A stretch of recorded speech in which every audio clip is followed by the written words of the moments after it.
I am Jason Kleberg, this is Force 5, and here are 5 reasons you might like the 2026 film Carolina, Caroline, directed by Adam Carter Remeyer. Reason number 5, if you're into lovers on the run crime films like Bonnie and Clyde, Badlands, Gun Crazy, Thelma and Louise, and to a lesser extent, True Romance and Natural Born Killers, you're gonna love this movie.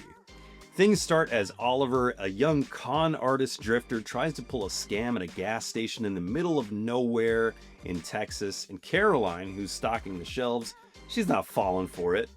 But, you know, after they spend some time together that night, she falls for him. And they end up hitting the road to chase freedom and happiness while convincing themselves that each poor decision is simply a choice toward a better life. It's really well directed by Adam Carter Remeyer, and the cinematography is extremely beautiful. Reason number 4. This movie has a soul to it, and a big part of that comes from the soundtrack. It's slathered with country and Americana needle drops, but they don't feel slapped on to create a vibe.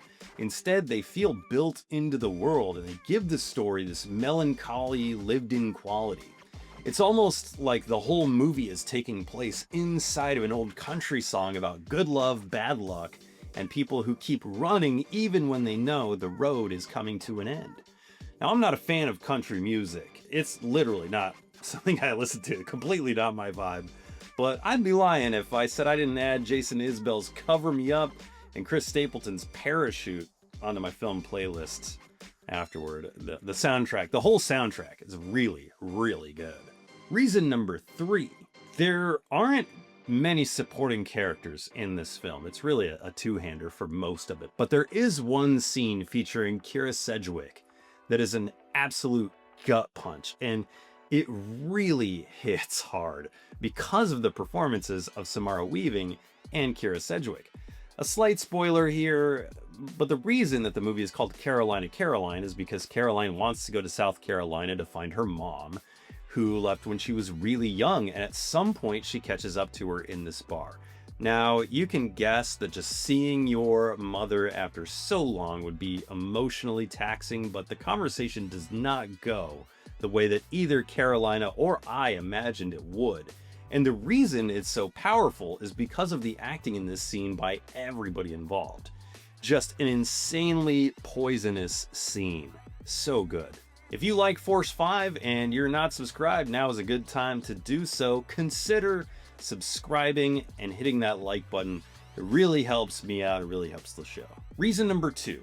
I mentioned it already, but Samara Weaving is incredible in this movie. And while her performance is probably not going to get Oscar consideration at the end of the year because of the way the system works, it damn well should. She shows incredible range of a woman who first finds joy with the spark of an incredibly charismatic Oliver, who slowly drifts into, are we taking this too far territory in the third act?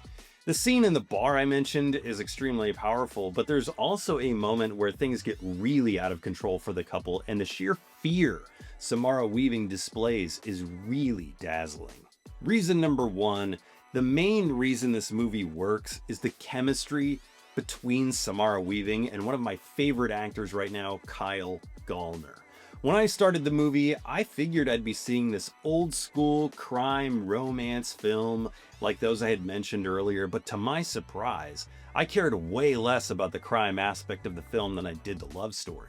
There's an emotional core that feels so real and so tender, and yeah, they're making bad decisions, but it never feels like they're bad people.